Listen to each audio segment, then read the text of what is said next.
Tonight, CBS News has learned some new information about that man accused of killing 4 University of Idaho students. He faces a first-degree murder count for each of their deaths and 1 count of felony burglary. 28-year-old Bryan Kohberger waived his right to extradition after a brief hearing in a Pennsylvania courtroom. And CBS's Nikki Battiste was there. Arriving for his extradition hearing shackled in a red jail jumpsuit with a bulletproof vest underneath, Bryan Kohberger appeared stoic and calm. Cameras were not allowed inside the Pennsylvania courtroom where Kohberger sat, but his family was in the front row, his mother and sisters crying as Kohberger glanced back at them and nodded.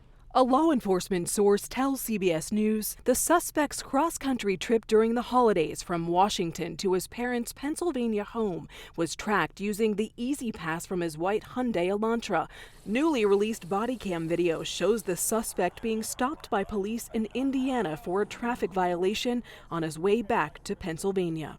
The sources say Kohberger expressed surprise that the FBI was involved and asked if he was the only person arrested. The culmination of that cooperation ultimately led to take the suspect into custody and afforded the families some sense of peace they deserve.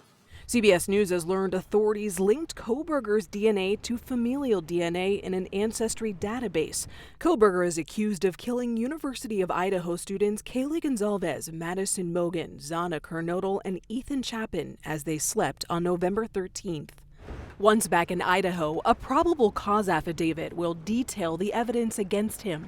I definitely believe that one of the main reasons the defendant chose to waive extradition and hurry his return back to Idaho was the need to know what was in those documents. The 28-year-old was a PhD criminology student at Washington State University and lived in Pullman, Washington, about a 15-minute drive from the crime scene.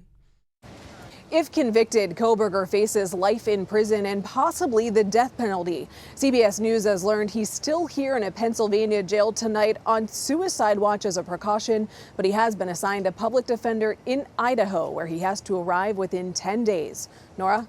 Nikki Battiste with that new information. Thank you.